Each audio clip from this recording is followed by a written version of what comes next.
On a related note, leaders of the New Israel Fund are now responding to some of the most recent comments coming from Israel, threatening that diaspora Jews may have to withhold their financial support if Israel continues to allegedly forego its democratic character. Well, joining me now to analyze this back and forth is Dr. Martin Sherman, founder and executive director of the Israel Institute for Strategic Studies.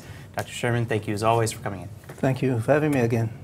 All right, so let's just start off, let's get right into it. The New Israel Fund, how seriously should Israel be taking these threats? How much weight should be put on that sort of rhetoric? Well, I don't think that we should downplay it, especially seeing that the resistance to Netanyahu's expressed intention of imposing sovereignty on some of the settlements in Judea and Samaria is being fiercely opposed by the conservative and the reform movement in the US. But you know, the strange thing about the reaction of the liberal left is that they always complain that the workings of the democratic process undermines democracy. And they refuse to accept the fact that the demos, the people, actually have given the power, the kratia, to someone else. And it seems that anything that opposes their views is undemocratic. For instance, the New Israel Fund and the liberal left have no problem with an unelected judiciary imposing its will on the elected officials of the parliament. So I think there's a lot of hypocrisy in their position, and basically what they're saying, if you don't agree with us, we'll take the ball away.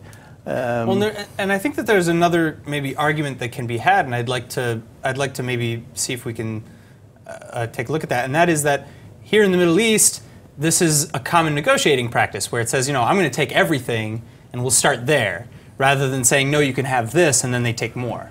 No, I'm not sure that's what motivates the left here. So you don't think that this is Netanyahu's negotiating tactic to say, I'm going to annex? Look, I don't know if Netanyahu was serious about it. You know, he's been playing with this idea for a long time. In the previous elections, he came out just before the statement saying that he's not going to. He's not going to follow through on his pledge to establish a Palestinian state, which he actually hasn't, but not so much because of him, more Palestinian rejectionism. And you know, the idea that somehow, well, they accuse Israel now of being an apartheid state.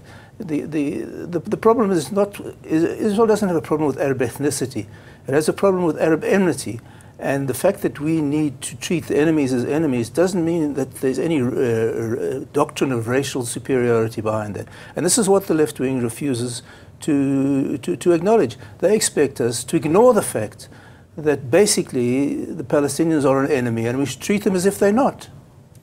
All right, so then how should Israel, namely Prime Minister Netanyahu, being that he's most likely going to be the next Prime Minister once again, what should his response to the New Israel Fund be? Because as you said, he shouldn't be taking this lightly, but at the same time, there's a significant gap between the understandings of the situation. Well, you know, I think Netanyahu should do what he should have done long ago.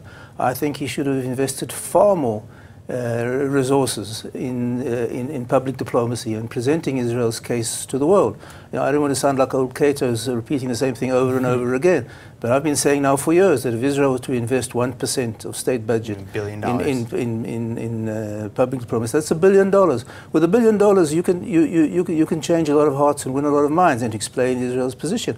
You know, the fact is we're faced with an implacable enemy, and the left insists that we ignore that fact and treat them as if they're not. All right, well, there's a lot of difference of opinion there on that argument, and it'll be very interesting to see how the New Israel Fund wields its power and its representation of Jewish diaspora. But in the meantime, as many things, we'll have to wait and see.